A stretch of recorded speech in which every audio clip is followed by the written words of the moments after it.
तर विधान भवनात सत्ताधारी पक्षाच्या कृतीला जशास तसं उत्तर द्यायला हवं. मविया नेत्यांची वायबी चव्हाण सेंटरमध्ये जी बैठक झाली त्या बैठकीमध्ये ही चर्चा झालेली आहे.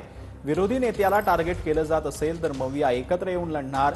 मवियाच्या बैठकीमध्ये तिन्ही पक्षांच्या एकजुटीचा निर्णय घेण्यात आलेला आहे. सभागृहात एकजुटीनं लढा, आपली संख्या कमी समजू नका, असं शरद पवार यांनी या बैठकीत म्हटलं.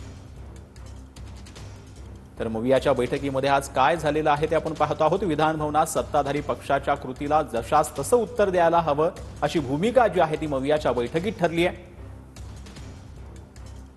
सत्ताधारी पक्षातील नेत्यांच्या मंत्र्यांच्या भूमिका लोकशाहीला शोभून नाहीत असे या बैठकीमध्ये समजलेलं आहे.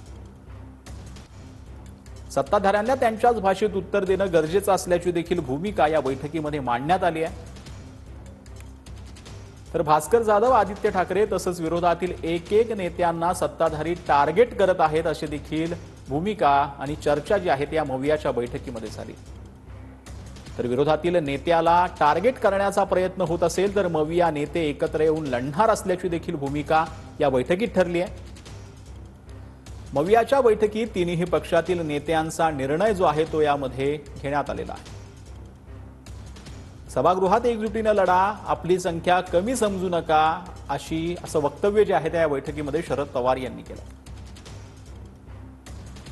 परदेश दौऱ्यावर असताना अनेक आमदार मला सोडून गेले, सोबत असणाऱ्यांना घेऊन लढलो, अशी भूमिका देखील शरद पवारांनी मांडली आहे. तुमची आताची संख्या जास्त आहे, तुम्ही हे एकजूट दाखवा आणि जनतेचे प्रश्न मांडून लढा, असं देखील शरद पवार यांनी आपल्या बैठकीमध्ये म्हटलेलं आहे.